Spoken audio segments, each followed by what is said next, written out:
Hey, Coach, who's got a fantastic guest for us tonight. Britt Leggett is the offensive O-line coach and strength and conditioning coach at Marvin Ridge High School in North Carolina. And I actually, I just happened across a video on Twitter, and Britt was teaching O-line outside zone. And he did such an incredible job. And it was only, Britt, it was only like 30-second clip, I think, but you did such a great job with it. I immediately could tell you were an elite offensive line coach, and we connected on Twitter, and it just so happens you just released a program on CoachTube. I think last week. Is that when you Yeah, Coach. And it's called O-line Run Game Drills and Fundamentals. And what Britt's going to do for us tonight is he's going to take one of the drills off the program on CoachTube, and he's gonna break it down and teach it to us. And then I'm going to highly encourage you to go get that program on CoachTube, because I can tell you already, Britt is a high level guy. So man, I appreciate you coming on and doing this, and I can't wait for you to teach us, buddy. Coach, I appreciate you having me on, man. I love to just talk ball. Just like to get everybody, get to know everybody, especially in this profession. It's always good to know as many people as you can. So appreciate you having me on. Well, I'm looking forward to it, man. I'm telling you that outside zone little snippet of a video was truly impressive. I was just taking notes on how many things I was doing wrong when I was watching the way you taught it, because your way was a lot better than the way I ever taught it. So I'm excited to watch this drill tape, and excited. I'm going to go buy the program myself, because I know it'll help us too. Yes, Coach. The drill I'm going to show guys is really easy. You can do it in the off season. You can do it during the season. We do it every day because I think it's awesome for the different angles you have to have for O-line and the run game.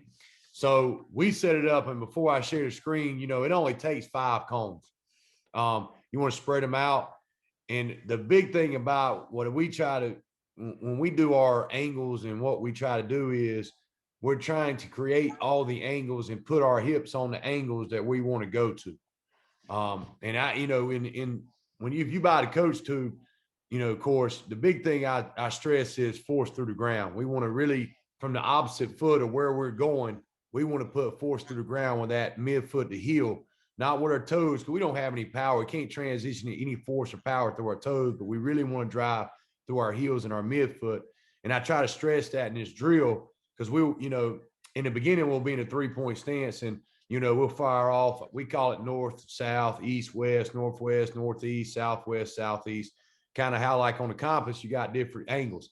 So that's how we try to stress it with our kids, on the different angles you can take when we're doing this drill. So I'll share the screen for everybody so you can watch it. I think it's awesome. I love the drill. It's so easy, guys. Anybody can really do it. So here we got right here, guys, we got 5 drills. This will be our north-south. This will be northeast, northwest. This will be east and west. And you can get other cones. So you make it where it's southwest, southeast. Well, the big thing is we start down the middle, north and south. We want to take our steps. We want to have our feet rooted in the ground. And we stress during this drill of keeping tight hands and tight elbows. I grew up in the old school ways of, we cocked our elbows back and we did those things. That's kind of that's not the way to really do it anymore, because, there was times growing up when I was doing it, when you cocked your elbows back and you had a really good D lineman, they were jacking you up already. They were inside your breastplate and getting their hands aside now, but we try to teach, we're shooting our hands and having our, tight hands, tight elbows. So as I'm going through this, and you'll see, we really stress on having our toes on the outside, knees inside ankles, and we really stress on having those heels in the, rooted in the ground. That's where your power, that's where your force is. As you can tell here, we come back, and it's on them guys. When they start, it's on their command. They're going. So they get as many reps as they can. So we put our right knee down, and we want to come northeast here. We want to put force in the ground through our opposite foot.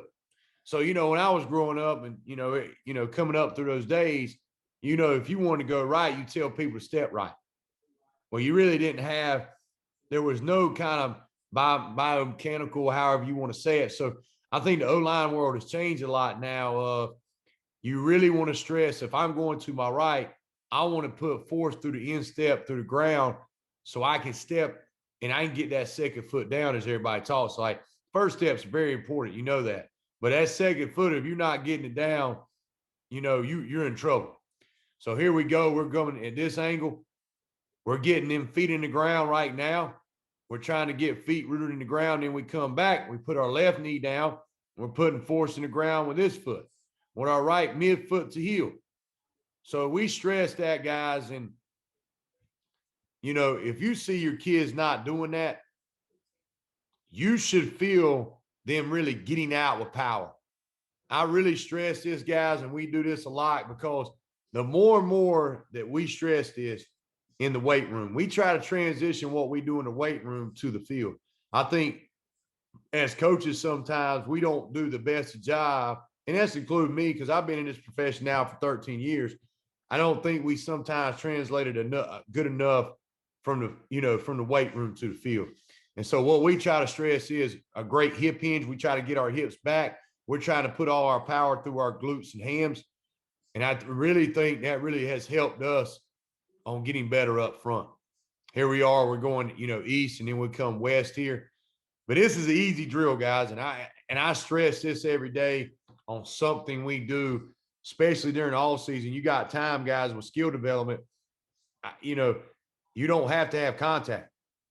We're in a day and time and age right now where, Coach, I'll be honest with you, growing up, and I know you growing up playing football and even coaching in your early days, there was a lot of hitting involved. There was.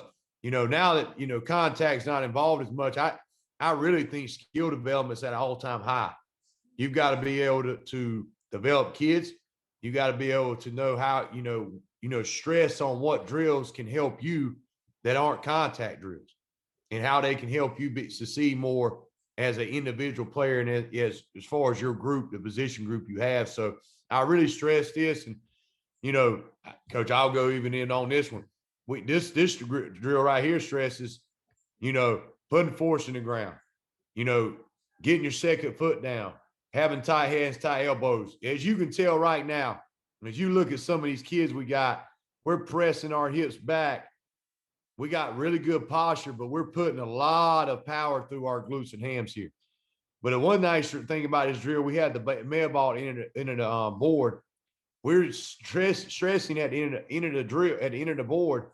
You want to sink your hips when you get to the ball, and you want to roll it, and you want to make sure your eyes are looking forward, but we're not bending at the waist. And as you can tell, this drill right here, guys, just something simple. You're working all kinds. You're working knee bend. You're working sinking your hips. You're working on hip hinge. You're working on forcing the ground. You're working on getting your first, second, third, fourth. I mean, all your steps. And you're also working at, each angle. So it's just a simple drill we do, and I love it. And I really think it does a lot for us on being able to transition what we do in the weight room to the field.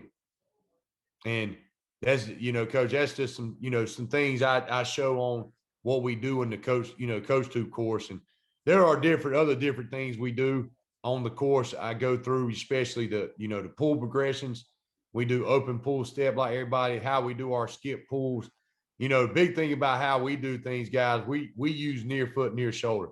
I don't know if everybody knows that or not, but we do a lot of that. And, we try to make sure when we make contact that near foot and near shoulder is the one making the contact, make sure we have more power. But that is throughout the whole course. And I go over pods on how we use every day. Like Coach said, I put a video out the other day on the outside zone where every time, on Mondays, we try to do this a lot where we'll get different pods. So we'll have tackle tight ends, we'll have guards and tackles, we'll have center and guards, and we work on scoop blocks on different pods. And I think it's awesome because if you're an outside zone team, a lot of times uncover is going to work with covered. I think sometimes, in outside zone world, we can make it more difficult than it's got to be. But if you can break it down by groups and, in the CoachTube course, I show on how we break it down to center guard, tackle, tight end. So it's an awesome way to break down different things. And especially even in gap scheme, if you're GT counter, I break it down on how we do double teams, how we fit up hip to hip, how we pull, how we're working, getting to the second level on, veer releasing, getting to the second level. So different things we do, and it's everybody's involved, which is good. So, that's part of the CoachTube course, and that's why I want to share it and get it out to people. I think it can be helpful for not only everyday drills, but especially off season where you don't have contact, and you're trying to get as much skill development as you can to make your program and especially make your position group as, the best you can. Coach, that's awesome, man. Unfortunately, again, as you're going through it, I'm seeing all the stuff I'm doing wrong, all the stuff I'm coaching wrong. So you got me sold on your course. Tell us one more time the name of the course on CoachTube. Name of the course, guys, you'll see I have a headline. It's my name is on there, Britt Leggett. You'll see the photo, but name of the course is O-line Run Game Drills and Fundamentals. So you'll see it, Britt Leggett, O-line Run Game Drills and Fundamentals. I just put it on there. You can go to offensive line. You can also purchase it on drills. So I've got it in 2 areas where you can get it at. Well, man, I'm looking forward to getting my hands on it because I can tell you're making me better just in 10 minutes. Appreciate it. Give us one bonus.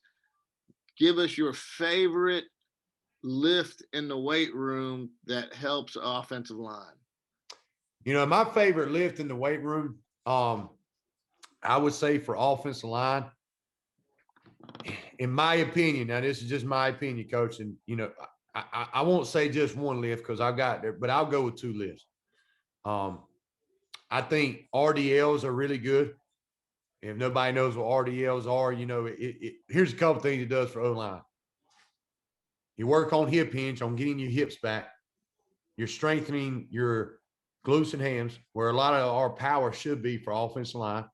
So that is just one way I think RDLs are awesome. In the second one, honestly, Coach, and this goes for everything. It does. For explosion, for a triple extension. Coach, I'll say this right now. I don't know how you can beat cleans. I don't. Coach, it just is universal. I just don't know how you can beat it. But I will say this: if you're a weight room guy and you're trying to stress, and I think this is something that is getting bigger and bigger, and we've done this the last 2 years in our program, and I've done it, for the last probably 5 to 6 years in the weight room, is doing more single leg movements. We do not play a lot on our 2 feet. I think people think that, but we don't. And when I was growing up, Coach, I'm sure you've been doing this for a while now. We did a lot of bilateral movements with a lot of 2 feet. A lot of things are moving to more unilateral, where you're doing more, with one leg. And I really stress that, especially for O-linemen. I think it's really big. We do reverse lunges. We do, single leg RDLs. Coach, that is big in our program, where we do a lot of single leg step ups, split bar, the bar split squats, things like that. And, Bulgarian split squats, because I really think the game is coming to, you find out which leg is not very good through single leg. You cannot find that out a lot of times with bilateral squats, like with regular back squat, regular front squat. You can't find that out. It's hard to know which leg is weaker than the other. But you can with unilateral with more single legs. So if I had to really go with a lifts, I stress y'all single leg. It has helped our O-linemen. It's created more force in the ground. You're using your instep, you're using your midfoot, your heel, and it creates that force where when we come on the field, we're doing everything we did in the weight room. And so and honestly, Coach, I named RDLs, I named cleans, but I really would stress single leg movements. I really would. I think that's something that, that is really being stressed a lot now. And I think it's been awesome for us. It's especially helped our O-linemen. It really has. What's your easiest single leg movement? I would probably say the easiest, Coach, would probably be, in my opinion, it would probably be bar split squat. And I'll say this why. Reverse lunges, they're tough at the beginning because, core, balance, getting your leg back, knowing how to stem, and creating force. I would probably say bar split squat is the easiest one. Bulgarian split squats are tough. You're putting your foot on let's say if you got a bench, you put your foot on it, isolate your other foot. Those can be tough. We use, dumbbells for that, but it can be tough. I would probably say bar split squat. We get a foam pad where we're not putting stress on the knee, and we'll come down, control the weight. And once we touch that foam pad, we do this a lot, and we talk about it. The speed of the bar comes up. A lot of times with kids, guys, I'll say this: they come down so fast, they don't try to control it, and then we're doing the opposite of what we should be doing. The speed shouldn't be coming down. The speed should be coming up. Right. That's where the explosion. That's where you're generating your explosion. That's where you're generating your force. You can't generate force and acceleration when you're going down. It's when you're coming up. So we really stress that. But I would say bar split squats probably aren't the easiest way, in my opinion. Awesome.